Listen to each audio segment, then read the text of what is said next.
Hello students, welcome to the class. Today in this class we are going to discuss the topic Bohr's model of atom, which comes under the chapter number 2 of your chemistry, that is structure of atom. So according to Bohr, this is the model of atom. Okay, so he gave some postulates or points about the structure of atom. So let us see the first postulate. Electrons revolve around the nucleus in fixed circular path. These paths are known as orbits or energy state.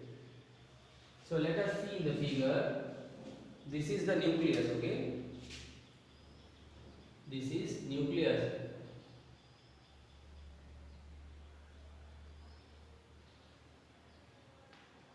This is the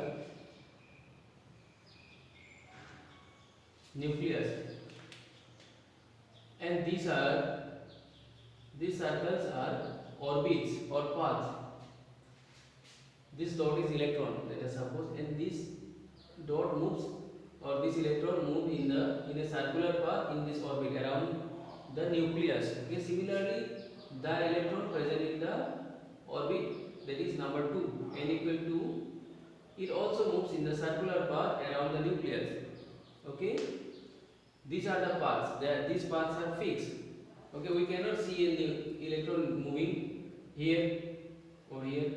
Okay, electrons moves in a fixed circular path. ठीक है, electron क्या करता है, fix circular path में move करता है around the nucleus. तो ये इलेक्ट्रॉन है सपोज, तो ये क्या करेगा, फिक्स सर्कुलर पाथ में मूव करेगा अराउंड द न्यूक्लियस. सिमिलरली दो भी इलेक्ट्रॉन होगा, ये दूसरा ऑर्बिट है, ये ऑर्बिट का इलेक्ट्रॉन भी अराउंड द न्यूक्लियस मूव करेगा. अगर यहाँ पे एक इलेक्ट्रॉन प्रेजेंट है सपोज ये ऑर्बिट में, ये भी अराउंड द न्यूक्लियस मूव करेगा सर्कुलर पाथ में. यहाँ पे अगर एक प्रेजेंट है तो ये भी मूव करेगा in a circular path around the nucleus. ठीक है, तो ये सब पाथ फिक्स है.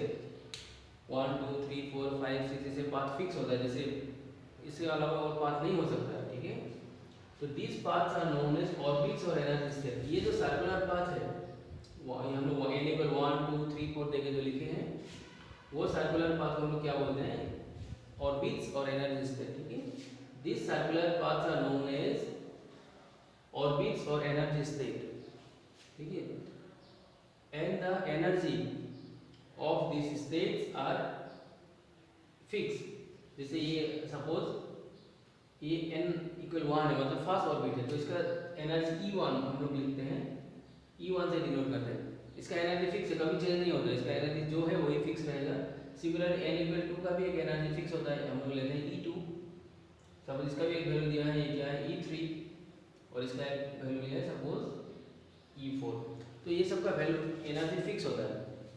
ठीक है, तो फर्स्ट पॉइंट उसने वही बताया था, electrons revolve around the nucleus. These are suppose electrons, so they will revolve around the nucleus. This is nucleus in a fixed circular path, and these paths are known as orbits or stationary states. Okay, and these orbits have fixed energy, their energy is fixed. So write down the first postulate. Okay,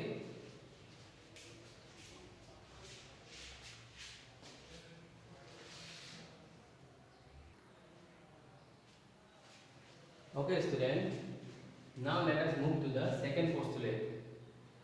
Okay, the second postulate is the orbit of electron does not change unless energy is added or removed. Okay, so this means suppose this is an electron in the orbit number 1. This is the suppose let us consider this electron. This is the electron which is present in the orbit number 2.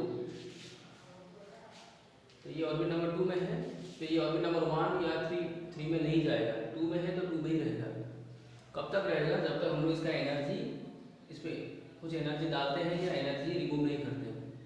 ठीक है, अगर इसको यहाँ पे लेके जाना है या यहाँ पे लेके जाना है, सेल ये ऑर्बिट नंबर 2 में एक इलेक्ट्रॉन है, हम लोग को उसको ऑर्बिट नंबर 1 में लेके जाना है या फिर हम लोग को उसको ऑर्बिट नंबर 3 में लेके जाना है, तो क्या करना पड़ेगा, इसमें कुछ एनर्जी में चेंजेस लाना पड़ेगा.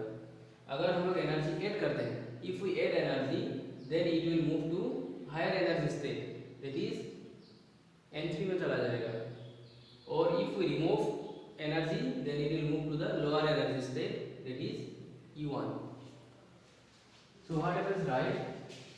If energy is added, then what happens?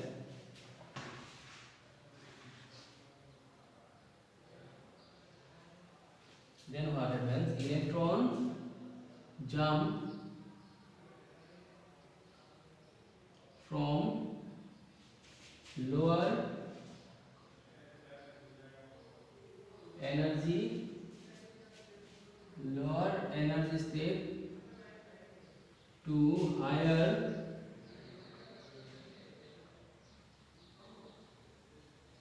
state, lower energy state to higher energy state, or in short form we can write electron jump from lower n to higher n. ठीक है, lower n means क्या है, what is lower means lower n indicates lower energy state, higher n indicates higher energy state. If we add energy to the electron which is present in the orbit number 2, that is n2, then what happens? It will move to n3 or n4 depending on the energy added. Okay, and if energy is removed, what happens? If energy is removed, then what happens? Electron jump from higher energy state to lower energy state.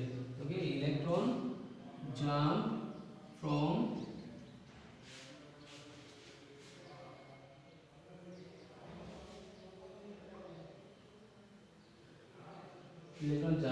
higher energy state to lower energy state. Electron jump from lower energy, higher energy state to lower energy state, or we can say electron jump from higher n to lower n. इसका मतलब क्या, देखो n2 में जो electron है इसका energy इससे ज्यादा है और इससे कम है, इसका एनर्जी इससे ज्यादा है और इससे कम है, तो इसका एनर्जी कम कर देने से क्या हो जाएगा, ये लोअर में चला जाएगा. ये हायर में n2 का एनर्जी n2 है, इसका एनर्जी कितना E2 है. अगर इसको एनर्जी हम लोग कम कर देते तो कहाँ चला जाएगा, लोअर एनर्जी स्टेट में चला जाएगा. इजी है. इसका मतलब क्या, नॉर्मली इलेक्ट्रॉन अपना ऑर्बिट चेंज नहीं करता है. कब चेंज करेगा, जब उसमें हम लोग एनर्जी ऐड करते हैं या एनर्जी रिमूव करते हैं. एनर्जी ऐड करने से क्या हो जाएगा, लोअर स्टेट से हायर स्टेट में जाएगा, और एनर्जी रिमूव करने से क्या होगा, हायर से लोअर में जाएगा. ठीक है. So now let us move to postulate number 2. Okay, to write this.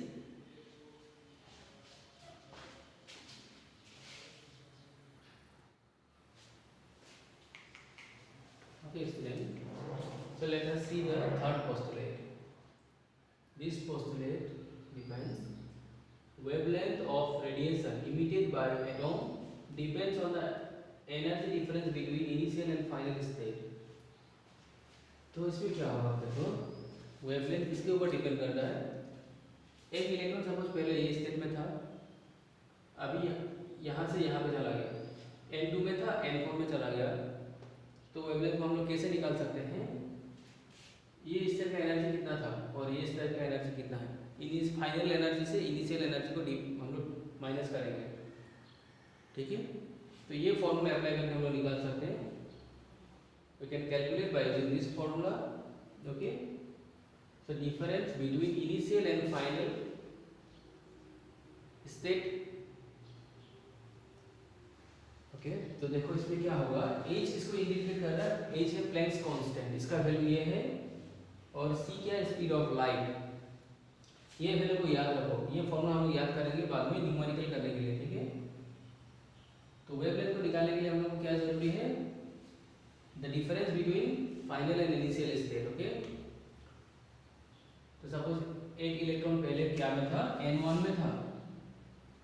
इसका एनर्जी सपोज E1 है और बाद में चला गया N3 में, तो इसका एनर्जी है E3।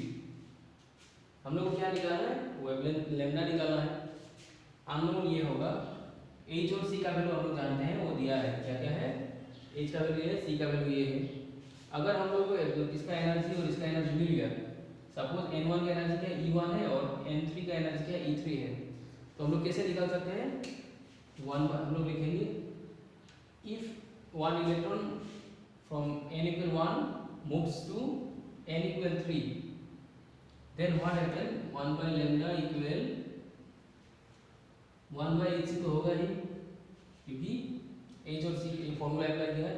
अभी डेल्टा ई मतलब क्या है, डिफरेंस बिटवीन फाइनल और इनिशियल स्टेट। तो फाइनल का एनर्जी क्या है, पहले इलेक्ट्रॉन n1 में था, बाद में चला गया n3 में, फाइनल का एनर्जी क्या है E3, तो हम लोग E3 लिखेंगे और इनिशियल एनर्जी कितना था E1, ऐसे फॉर्मूला अप्लाई करके करना है। तो ये न्यूमेरिकल करने से हम लोग को मालूम हो जाएगा, ठीक है। अभी इतना याद रखो, ये फॉर्मूला में याद रखो, ठीक है। ये delta E means what, difference between initial and final state, okay. So now let's move to the point number 4 or postulate number 4, okay, write it down. Okay student, now let us see the postulate number 4. According to Bohr, the angular momentum of electron is quantized, ठीक है। quantized का मतलब क्या है, fixed, angular momentum fixed। तो यहाँ पे क्या होगा, देखो एंगुलर मोमेंटम हम लोग कैसे निकालेंगे, इसमें क्या है, if A electron of mass m moves with a velocity v and the radius is r, तो एंगुलर मोमेंटम हम कैसे निकाल सकते हैं, mvr, ठीक है। एंगुलर मोमेंटम का फॉर्मूला है mvr इक्वल क्या होता है, nh/2 पाई। अब इसमें देखो h तो क्या हो गया, प्लैंक कांस्टेंट हो गया,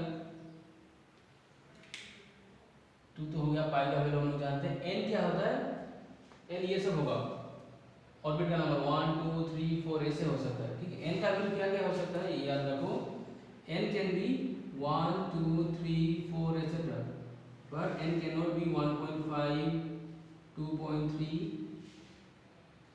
5.1, मतलब ऐसे फ्रैक्शन में नहीं हो सकता। n का वैल्यू क्या होगा, 1 2 3 4 होता है। n क्या है, ऑर्बिट, हम लोग देखा है ऑर्बिट क्या क्या हो सकता है, 1 2 3 4 होता है। ऑर्बिट कभी होता है कि कोई 1.5 नंबर ऑर्बिट, ऐसा तो नहीं होगा।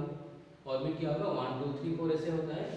तो हम लोग एंगुलर मोमेंटम को कैसे निकालेंगे, mvr इक्वल nh/2 पाई। तो अभी एंगुलर मोमेंटम कैसे फिक्स होगा, देखो, क्योंकि n का नंबर भी फिक्स है, या तो 1 या तो 2 या तो 3 या तो 4 ऐसे होगा, इंटीजर होता है कि नहीं, n मस्ट बी, n क्या होता है, इंटीजर होता है, तो इसलिए फिक्स हो गया इसका वैल्यू। जहाँ का वैल्यू नहीं होता, 1.5 2.3 0.1 ऐसा वैल्यू नहीं होगा, वैल्यू क्या होगा, फिक्स वैल्यू होता है, इसलिए एंगुलर मोमेंटम भी क्या होगा, फिक्स होगा। कैसे फिक्स होगा, देखो यहाँ पे ये तीनों का वैल्यू तो कुछ जानता ही हम लोग, दिया ही है। एच का वैल्यू क्या था, प्लैंक कांस्टेंट, इसका वैल्यू पाई का वैल्यू होगा 3.14। अभी वैल्यू किसके ऊपर डिपेंड करेगा, n के ऊपर डिपेंड करेगा। n 1 होने से 1 के लिए वैल्यू फिक्स है, n सेकंड नंबर सेल के लिए भी वैल्यू फिक्स है, थर्ड सेल के लिए वैल्यू फिक्स है, वैल्यू फिक्स होता है, ठीक है। तो इसको ही हम लोग बोलते हैं quantize. So these are the 4 postulates of Bohr's atomic model, okay. So in the next class we will see another topic, okay. Thank you student.